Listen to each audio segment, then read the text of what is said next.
The shuttle doors hissed open with a sharp burst of air, and John Miller stepped down onto alien ground for the first time in his life. The world of Valoria spread out before him like a dream-strange blue sand that glowed softly under the alien sun, tall, crystal-like plants that hummed faintly in the wind, and a sky that shimmered between violet and gold.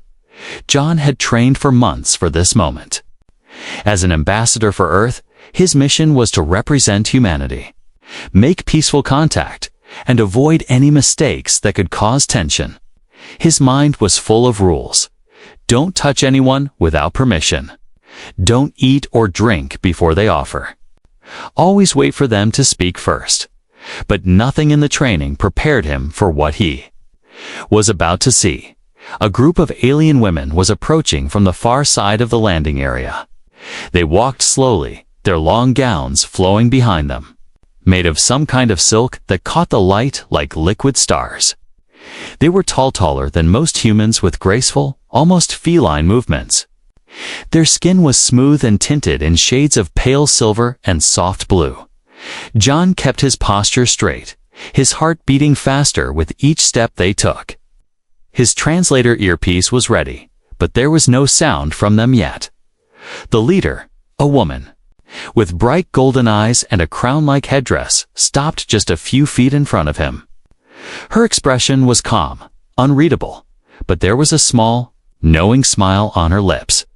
And then, without a word, she reached down, gripped the edge of her long dress, and lifted it. John froze. His human brain struggled to process what he was seeing beneath the dress instead of bare skin. There was an intricate display of glowing patterns, lines, swirls, and shapes that moved as if alive. Bright colors pulsed and shifted across her stomach and hips, almost like a living tattoo. Behind her, the other alien women did the same, each revealing their own glowing designs. Some patterns looked like flowers, others like stars, and some were so complex that John couldn't even guess what they meant. The human security team behind him whispered urgently, "Ah, sir, what is happening?" One of them muttered through the comms. John didn't answer. His eyes stayed locked on the leader, trying to figure out whether this was a threat, a test, or something else entirely. The women were watching him closely, their glowing patterns shifting slowly as if they were waiting for a response. Suddenly, his translator crackled to life and spoke a single word: greeting. Greeting. This was a greeting. John's mind raced. No one in training had mentioned anything like this. Was he supposed to lift his clothing in return? Was that the polite thing to do here? Or would that insult them? The leader tilted her head, still holding her dress up, her golden eyes locked on him. The silence between them grew heavy. He could feel the tension in the air the entire moment, balanced on what he did next. A bead of sweat rolled down his neck. The human crew shifted uneasily behind him. He could almost hear them thinking, "Don't mess this up, John." Finally, John decided to act. He stepped forward, placed his hand flat over his chest, and gave a slow, respectful bow. The alien women gasped softly. A murmur passed through the group. The leader's golden eyes widened just a fraction, and for the first time, her calm smile shifted into something different. It wasn't just polite interest anymore. It was recognition. She lowered her dress slowly, almost ceremonially, never breaking eye contact with him. Then, in halting but clear English, she spoke. "You understand us." The words sent a chill down John's spine. He hadn't understood anything, he'd only guessed. But from the way the women were now whispering to each other and glancing at him with a mix of curiosity and something warmer, he realized his action had meant far more to them than he knew. The leader stepped even closer, her presence almost overwhelming. "You are welcome here," she said softly. "But you have begun something." John blinked. Begun what? He asked quietly. She only smiled again, that same knowing expression returning. You will learn. Soon. With that, she turned gracefully and began to walk away, motioning for him to follow. The other alien women formed a loose circle around him, as if escorting him somewhere important. The human security chief's voice came through the comm, low and tense. Sir, I don't like this. I think you just agreed to something. John swallowed hard as the alien women's glowing gowns swayed ahead of him. The truth was, he had the same feeling, and deep down, a voice in his mind whispered that whatever he had just started, there would be no turning back. John followed the alien women through the glowing blue streets of the city. The ground beneath his boots gave off a faint hum, like walking on a living drum. Towering buildings made of crystal and metal curved high above, reflecting the strange violet gold.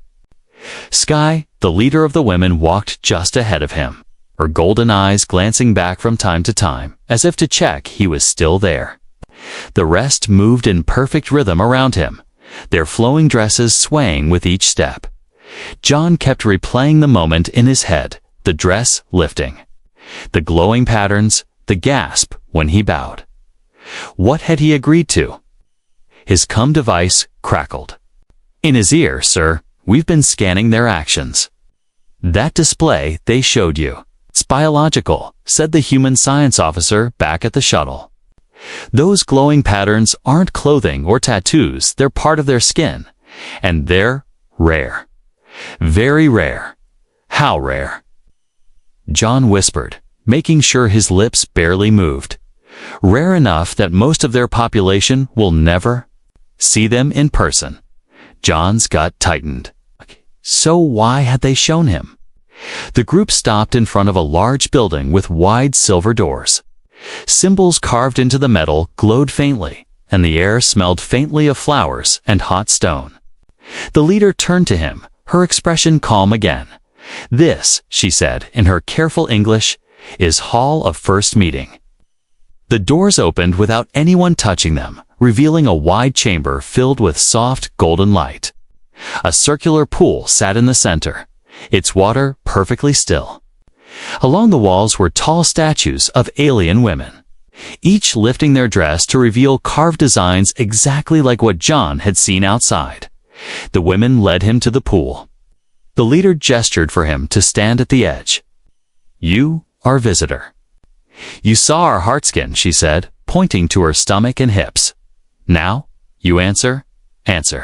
John asked carefully. She tilted her head. When we greet, we show truth. Truth of our body. Truth of our bloodline. You must answer with your truth. John's pulse quickened. And if I don't? Her smile didn't fade.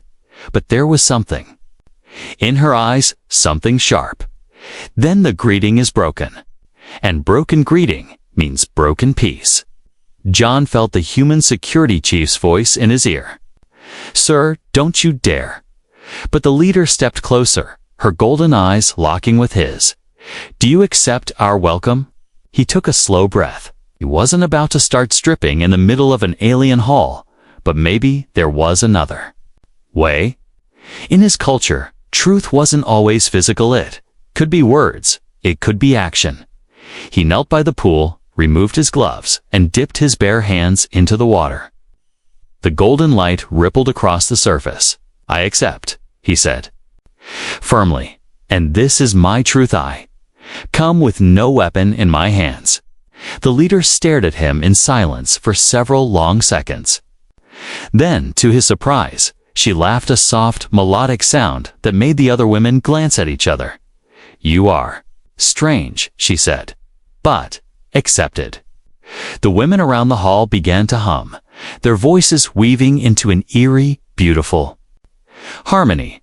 The leader stepped forward and placed her palm lightly on his chest, right over his heart. You are now touched by the veil, she said.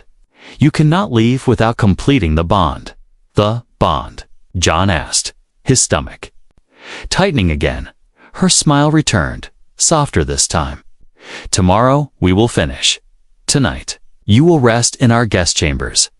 Before he could protest, Two of the women gently took his arms and began leading him toward an arched doorway at the back of the hall. As they walked, John noticed that some of the alien men standing in the shadows were watching him closely. They didn't look pleased. One whispered to another, and the word outsider carried across the air. The moment they were out of sight from the main chamber, one of the women holding his arm leaned close to him. Her voice was barely above a whisper. "You do not know what you have done," she said quickly, "but she chose you. That means others will try to stop it." "Stop what?" John asked, his voice low. She shook her head. "Sleep now. Tomorrow, you will see." They entered a quiet room lit with soft, glowing orbs. A bed made of woven silver fabric stood in the center, looking too perfect to touch. The two women bowed and left him alone. John sat on the edge of the bed, running his hand through his hair. He didn't like walking blind into alien traditions. But he had no choice now. Through the open window, he could see the city lights glowing against the alien sky. Somewhere out there, people were already talking about the strange human who had been shown the heart skin and survived the first meeting. He didn't know if that made him special or marked for trouble as he lay back and tried to rest. His thoughts wouldn't stop circling the same question: what exactly would happen in the morning? And why did it feel like whatever came next would change everything? The night passed slowly. John lay awake in the silver bed, staring at the strange glowing orbs on the walls.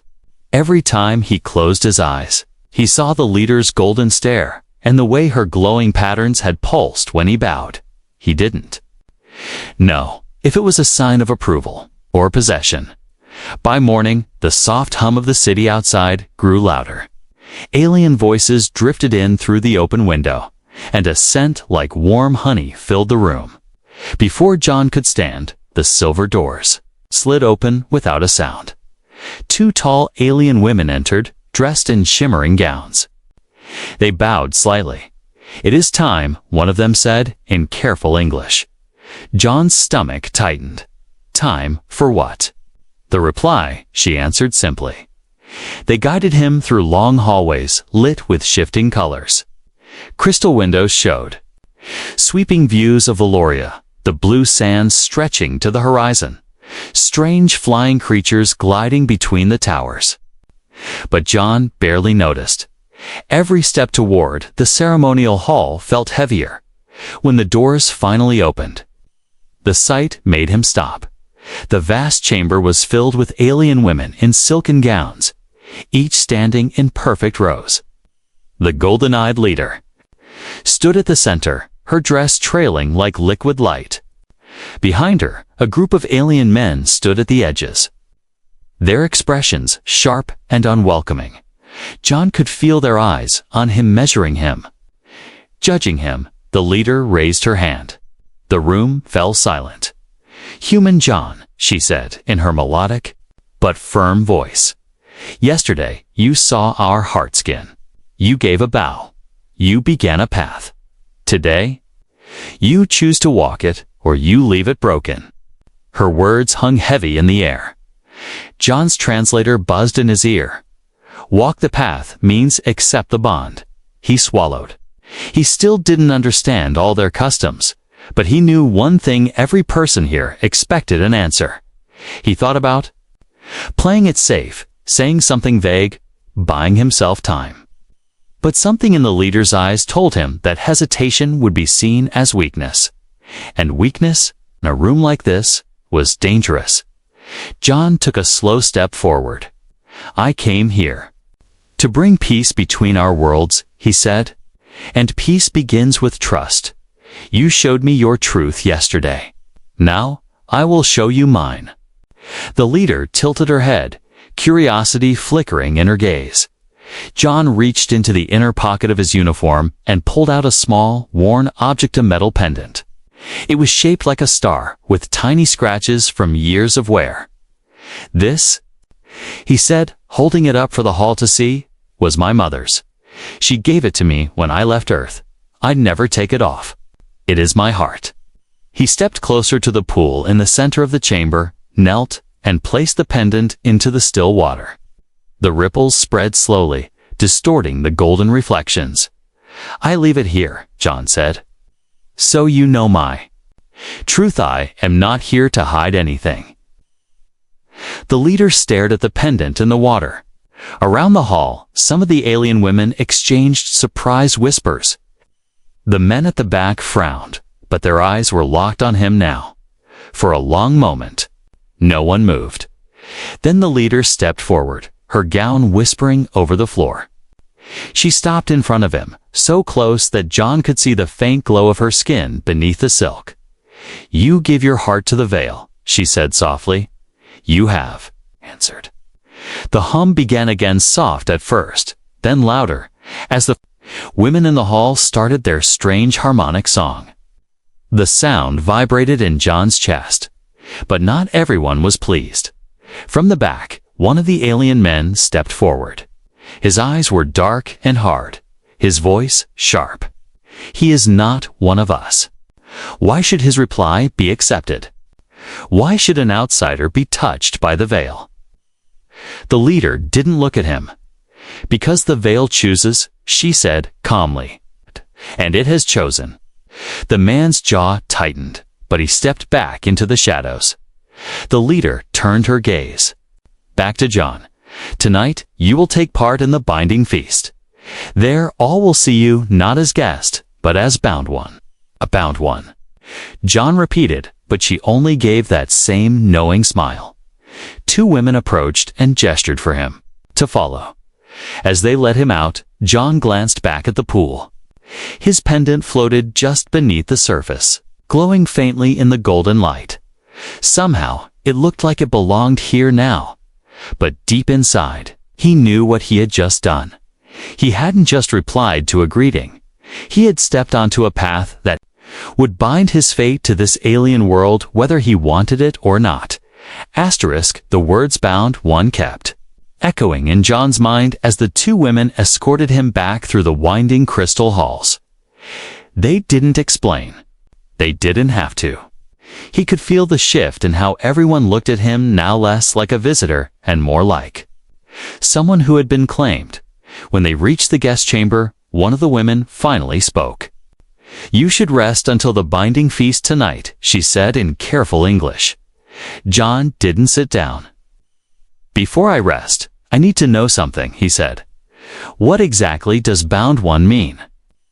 The women exchanged a quick glance. One of them hesitated, then stepped closer. "Bound one means you are part of the veil," she whispered. "You are." "Hers now?" "Hers?" John asked, his stomach tightening.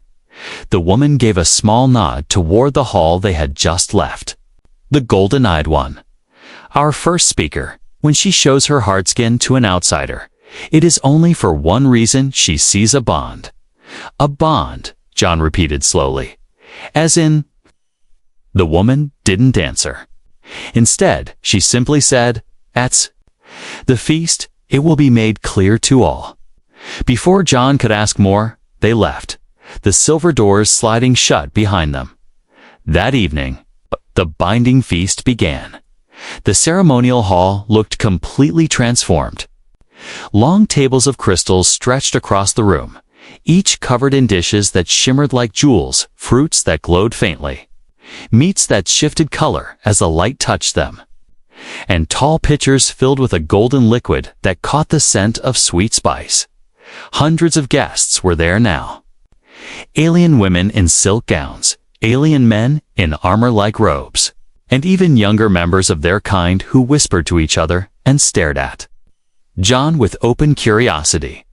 At the far end of the hall, the golden-eyed leader sat on a raised platform. Her gown was different tonight, pure white, with a silver veil draped over her shoulders. The glowing patterns of her heartskin pulsed faintly beneath the fabric. As if they were alive, John was led to a place just to her right. That alone told him this wasn't a casual dinner. This was something public, something symbolic. The feast began with music. Strange stringed instruments played deep, resonant notes, while flutes made of crystal released soft, haunting tones. The smell of the food was intoxicating, but John barely touched his plate. His eyes kept scanning the room. He noticed a group of alien men at the far corner. They weren't eating. They weren't smiling. They were watching him with the same hard stares he'd seen earlier. The leader raised her hand and the music stopped. All voices fell silent. She stood gracefully and turned toward the gathered crowd. "People of Valoria," she said in her own language, her voice carrying clearly. The translator in John's ear followed her words. "Yesterday, I greeted the human with a showing of heartskin. Today, he has answered. The veil has accepted him." A ripple of murmurs moved through the hall. Some sounded pleased, others did not. One of the alien men from the corner stood suddenly. "First speaker," he called out. "The veil may accept, but the people have not. Outsider blood is not our blood. He must face the right." The room fell completely silent. John's translator buzzed. "Right equals trial challenge." The leader's golden eyes shifted to the man. "You would have him face the right." The man's voice was steady. "If he is to be bound, he must prove himself in the way of our ancestors." More murmurs, now louder. Some voices supported the idea. Others hissed in disapproval. John felt his pulse quicken. "What is this right exactly?" he asked. Quietly to the leader, she turned to him, her smile returning, but this time it was a different smile, calmer, sharper. "The right is a test," she said softly. "You will face a challenge set by the people. If you pass, no one may question. The bond again. If you fail," she paused, "you leave this world forever." John stared at her. "And if I refuse to take it?" Her eyes didn't waver. "Then the bond breaks. And a broken bond is a broken peace." The man from the corner stepped forward again. "Let it be decided now. The human face is the right at first light." The leader's gaze moved over the crowd. "So be it," she said finally. The hall erupted into noisome cheering, some arguing. The music did not return. John sat still, his mind racing. He didn't know what the right was. He didn't know if it was combat, endurance, or something stranger. But he knew one thing: it wasn't meant to be easy. The leader leaned closer, her voice dropping so only he could hear. "Do not fear. I chose you for a reason." John turned to her slowly. "And what reason is that?" Her smile widened just a little. "You will understand when you win." Her confidence was unsettling. She stood and addressed the crowd again, calling for the feast to continue. But as John looked toward the shadowed corner of the hall, he saw the men who had challenged him watching closely. One of them drew a finger slowly across his own throat when he caught John's gaze. John looked back at the leader. She was smiling at the guests, as if everything was fine. But behind that calm, there was something else, something that told him the right was going to be far more dangerous than anyone was admitting. The next morning came too soon. John woke to the sound of deep, echoing drums somewhere outside. The low rhythm shook the walls, steady and slow, like a heartbeat. He sat up instantly, his stomach tight. This wasn't a friendly wake-up call, this was something ceremonial. The silver doors slid open. Ka! And two alien women entered, carrying folded garments made from shimmering white fabric. "You will wear this," one of them said in careful English. John took the clothes. The fabric felt impossibly soft, almost weightless, but it was warm in his hands. "What is this for?" he asked. "It is for the ceremony of the veil," she answered. "Before the rite, you must be shown to the people as one who is chosen." "Chosen," John repeated. "That doesn't sound like it makes the rite any easier." The women didn't reply. They simply turned their backs while he changed into the white robe-like garment. It flowed down to his ankles, with silver threads woven through, in intricate patterns. Around the collar, there was a symbol that matched the glowing designs he had seen on the leader's skin. When he was ready, he placed a silver band around his right wrist. It pulsed with a faint light. "This will mark you," one said. "No. One can touch you during the ceremony." "During the ceremony," John said slowly. "Not during the rite." Again, they didn't answer. They led him out into the city streets. The air was alive with sound. Alien citizens lined the pathways, dressed in their finest clothes. Some leaned forward to catch a glimpse of him. Others stayed back, watching with guarded eyes. The golden blue sky above was crossed with thin, drifting banners made of glowing silk, each marked with strange symbols. At the end of the main road stood the Great Vale Plaza. John's breath caught when he saw it. The plaza was a vast open space, ringed by tall silver arches. At its center stood an enormous circular platform, its floor made of smooth, polished crystal that reflected the light like water. And at the far side of the platform stood the golden-eyed leader. She was dressed differently today. Her gown was pure silver, with long sleeves that shimmered when she moved. The patterns of her heart skin glowed more brightly than he had ever seen, pulsing in rhythm with the drums. Her veil of authority hung loosely over her shoulders. Framing her regal stance, the crowd hushed when she raised her hand. "People of Valoria." She began in her own language, her voice carrying easily through the air. The translator in John's ear worked instantly. "Today, we begin the ceremony of the veil. Before the rite, we show the bond to the people, so they may see and judge with their own eyes." She turned toward John and gestured for him to step forward onto the platform. The crystal floor felt cool beneath his bare feet. He stopped in front of her, aware that every single person in the plaza was watching. The leader moved closer. So close, he could see the faint shimmer of heat around her glowing patterns. She reached up and placed her hands on his shoulders.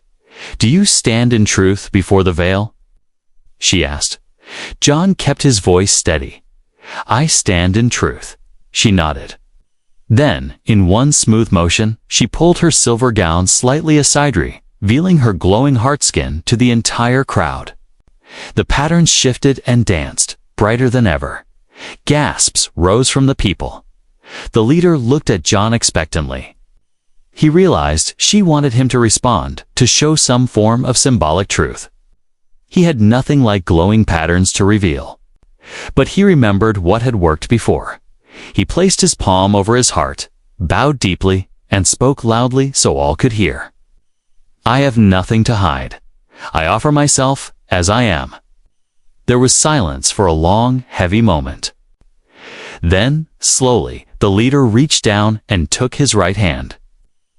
Raising it high above their heads, the crowd reacted instantly, half with cheers, half with low, uneasy murmurs.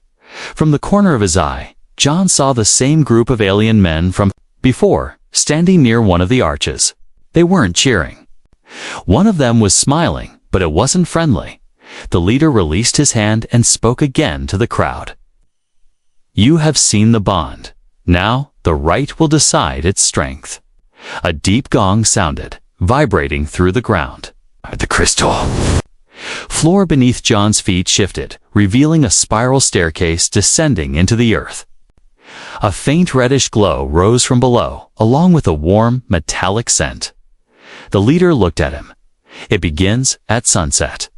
You will have until the last drumbeat of the night to prove yourself." John swallowed hard. "And if I don't?" Her golden eyes met his without blinking. "Then you will never leave this place alive." She stepped back, letting the crowd's reaction swell again, and motioned for the guards to escort him away. As they led him down a side path, John glanced. Back at the platform, the leader was still standing there, watching him go with that same unreadable smile. It was only then that he realized whatever awaited him in the right. She already believed he would survive, but whether that was because she had faith in him, or because she had plans he didn't understand yet, he couldn't tell. The hours until sunset felt longer than an entire day. John sat in a quiet chamber deep within the Great Vale Plaza. The air was warm, lit only by the faint glow of crystal lanterns. 2 guards stood outside the door, their spears crossed, making it clear he was not free to leave. His mind spun with questions. What was the right? Why did the leader keep looking at him as if she knew the outcome? And what exactly did it mean to be bound to the veil? The door slid open without warning. The leader entered. She wasn't wearing her ceremonial gown, now only a simple, deep blue robe that fell loosely around her frame. Without the crowd watching, her presence felt different. Softer, human. John, she said quietly, stepping inside. It is time. You knew what you walk into. John stood, his eyes narrowing. I've been wondering when you'd tell me. She moved closer, the dim light casting shadows across her glowing golden eyes. The heartskin you saw. It is not just decoration. It is not just beauty. It is our lineage. Every pattern holds the history of our blood. It shows our strength, our alliances, our survival. John listened closely. So when you showed it to me, you were shown the truth of my family. She interrupted, and when you bowed, you accepted it. That act made you part of my line. In our law, there is no stepping back. John felt his chest tighten. And the right. Her voice dropped lower. It is not merely a trial of skill. It is a proving. The one who stands with the veil must face danger to protect it. If you fall, it means you were never worthy. If you survive, you become more than guest. You become protector, mate, and heir. John blinked. Mate? She tilted her head slightly. It is the natural end of the bond. You carry my mark now. The others will challenge it until you prove you deserve it. That is why the right is necessary. John exhaled slowly. So this isn't just politics, it's personal. It is both, she said. And it is dangerous. Some want to see you fail. They will make the right harder than it has been in generations. Her words made the air in the room feel heavier. Then, tell me, John said firmly. What am I walking into tonight? She studied him for a long moment, as if deciding how much to reveal. Finally, she spoke. The rite will take place in the hollow. It is a labyrinth beneath this city, carved by the first of my people. In its center is the Heartstone. You must reach it before the last drumbeat of the night. Sounds simple enough, John said, though his tone was dry. It is not simple, she replied. The hollow shifts, its walls move. And you will not be alone inside. John frowned. What else will be in there? Trials, she said. Some are creatures left there by the ancestors. Some are volunteers who will try to stop you. John realized what she meant. Those alien men who had glared at him would likely be among them. The leader stepped closer, her eyes fixed on his. If you reach the Heartstone, you place your hand on it and speak my name. Then the rite is complete. If you fail, you will not leave the hollow alive. John didn't respond right away. His mind was already running through possible strategies. But there were too many unknowns. You could have told me this from the start, he said finally. Her golden eyes softened slightly. And would you have agreed to the greeting if you had known where it would lead? He almost smiled. Probably not. Then it was better you did not know, she said simply. There was a long pause before she spoke again, her voice quieter. Now, the last human to come here died before reaching the halfway point. The people still speak of his failure. If you fall, they will remember you only as a warning. And if I win, John asked. She stepped so close now that he could see the faint flicker of her glowing patterns beneath the robe. "If you win, the veil will protect you until your last breath, and I will stand at your side in all things." John met her gaze, searching for any sign of doubt. There was none. The sound of the deep drums began again, slower this time, each beat echoing through the walls. The leader turned toward the door. "It is time," she said. The guards stepped aside as she led him out into the open plaza. Ch-da. Crowd was already gathered, forming a wide circle around the great crystal staircase that led down into the earth. Torches burned with green flames, and the air was thick with anticipation. As they reached the top of the stairs, the leader stopped and faced him. She placed her hand over his heart. "Remember," she said softly, "the hollow will test more than your body.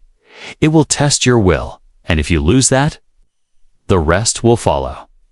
John nodded once. "I'll keep moving, no matter what's in there." Her lips curved into the faintest smile. "Then you may yet survive."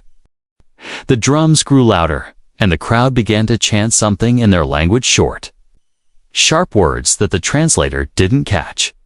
The leader stepped aside, leaving the entrance open. The staircase glowed faintly, leading down into shadows. John took a deep breath, squared his shoulders, and began his descent into the hollow, knowing that with every step he was walking deeper into both their history and his own fate. The hollow swallowed John whole. The crystal staircase spiraled downward, the light from above fading until only the faint glow of the walls guided his steps. The air grew cooler, carrying the faint scent of metal and stone. When his boots hit the flat floor, he found himself in a wide, empty chamber. In the center, a single archway opened into darkness. Beyond it, the hollow's maze waited. A deep gong echoed through the stone. The rite had begun. John stepped through the arch. The first corridors were narrow, the walls shifting faintly, as if breathing. Strange glowing moss lined the edges, giving off just enough light to see by. He moved carefully, keeping his steps silent. At the first turn, he heard movement ahead. A low guttural growl rolled through the air. From the shadows, creature emerged, its body like a massive lizard, scales glimmering with pale light eyes fixed on him. Its tail lashed once, then it lunged. John threw himself to the side, the beast's claws scraping the wall where he'd been. He reached for the short blade they had given him before he entered, the only weapon allowed.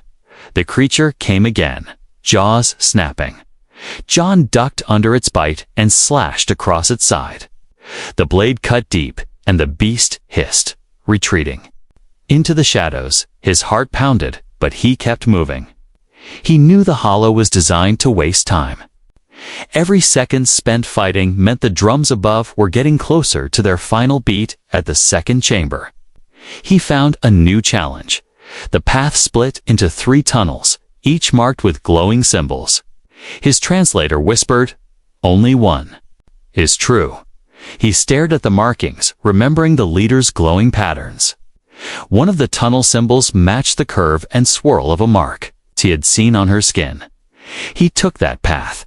The air grew warmer as he went deeper. Soon he could hear faint footsteps behind him. He turned sharply at the next bend, just in time to see 2 alien men step into view. Their faces were hard, their eyes fixed on him. "Outsider," one spat in accented English. "You should have never touched the veil." They rushed him. John parried the first strike, feeling the shock run through his arm. The second man swung from behind, forcing him to roll away and strike low.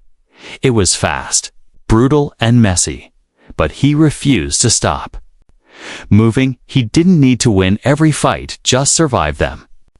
When one of the men stumbled, John shoved past and sprinted into the next corridor. By the time he reached what looked like the final stretch, his muscles burned and his breath came heavy.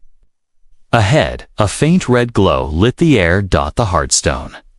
He pushed forward, but the last obstacle waited. The alien man who had demanded the right stood before the glowing stone. His robe was gone, replaced with light armor, and in his hand was a curved blade. "You will not leave here alive," the man said, stepping forward. John tightened his grip on his weapon. "Sorry, but I've got somewhere to be." They clashed. Sparks lit the air as metal struck metal. The man was faster, stronger, and trained for this. John relied on instinct, dodging when he could, striking only when he saw an opening. But the man pressed harder, forcing him back toward the wall. "You are not worthy," he roared, swinging high. John ducked low and drove forward, slamming his shoulder into the man's chest.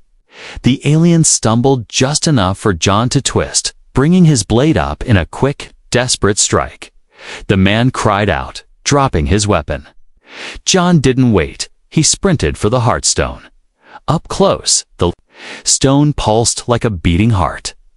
Its surface glowed with deep red light, warm against his skin. He placed his palm on it and spoke clearly. "I name the golden-eyed first speaker." The moment the words left his lips, the entire hollow lit up.